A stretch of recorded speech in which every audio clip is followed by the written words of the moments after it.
तो good morning friends, आज हमारा 16 मई 2026 का हिंदुस्तान दिल्ली वाला एडिटोरियल्स है कि आज का एडिटोरियल्स बहुत ही खास है और एग्ज़ाम के पॉइंट ऑफ व्यू से भी बहुत इम्पोर्टेंट है कि आखिर हो क्या रहा है देश में और क्या क्या रहा है। ठीक है, तो चलिए शुरू करते बिना किसी देरी के। बोल रहा है कि परीक्षा में आखिर हुआ क्या और क्या करना चाहिए, क्या सुधार का समय। तो चलिए शुरू करते हैं।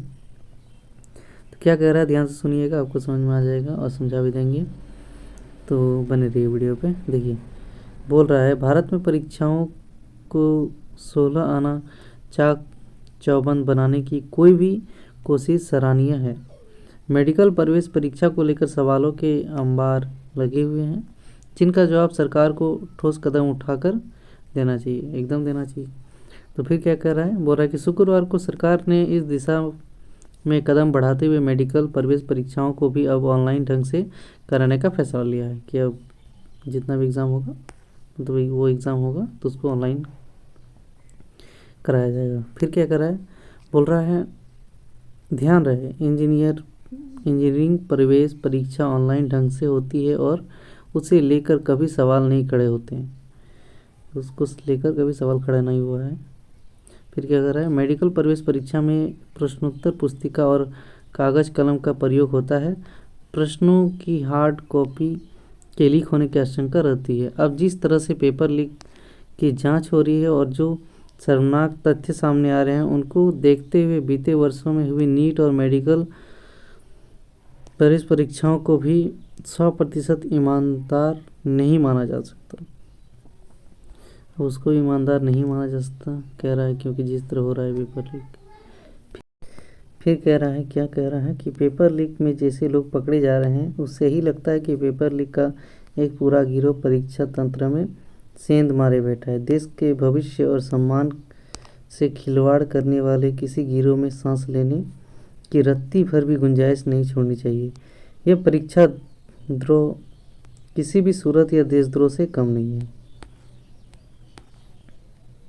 फिर कह रहा है, बोला कि केंद्रीय शिक्षा मंत्री धर्मेंद्र प्रधान ने पेपर लीक के लिए जिम्मेदार लोगों के खिलाफ कड़ी कार्रवाई करने का जो वादा दोहराया, उससे साकार रूप देने की ज़रूरत है। केवल छात्र ही नहीं, पूरे देश परीक्षाओं को बेदाग बनाने के पक्ष में है।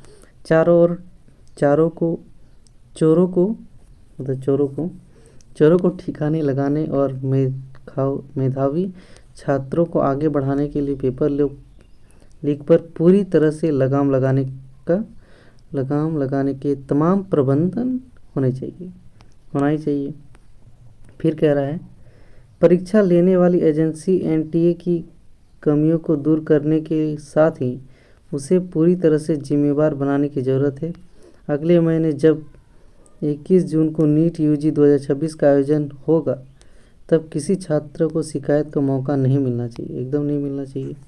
फिर कह रहा है कि बीती 3 मई को हुई परीक्षा के रद्द होने से छात्रों को जो तकलीफ हुई है, उसकी हर संभव भरपाई करने की ज़रूरत है।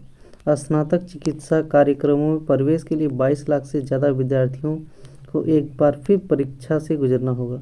इन तमाम परीक्षार्थियों के साथ ही देश को भी आश्वस्त करने की ज़रूरत है। परीक्षा पर विश्वास की बहाली कैसे होगी? जो पेपर लीक में शामिल है, उन्हें कठोर दंड देकर भी विश्वास की बहाली संभव होगी।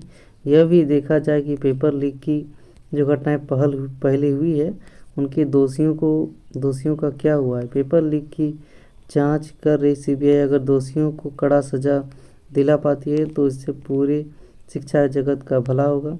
ध्यान रहे, भारत में परीक्षाएं महंगी भी हो गई है और परीक्षा देने वालों की संख्या भी साल दर साल बढ़ती जाएगी और बढ़ती जा रही है।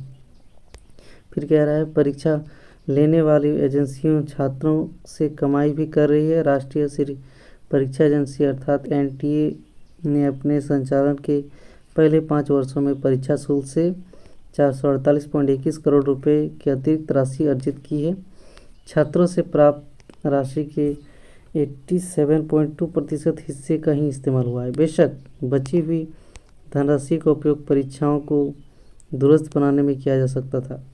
ये मामला बहुत गंभीर है। उत्तर भारत में पेपर लीक की घटना हुई है तो दक्षिण में भी शिकायत स्वर उठे हैं।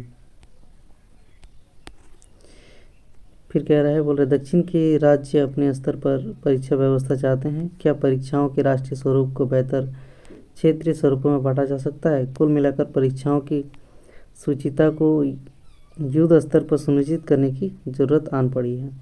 तो ये था हमारा ट्यूटोरियल। आई होप आपको अच्छा लगा है। तो अच्छा लगा तो वीडियो को लाइक और चैनल को सब्सक्राइब कर लीजिएगा। आज के लिए इतना ही। Thank you.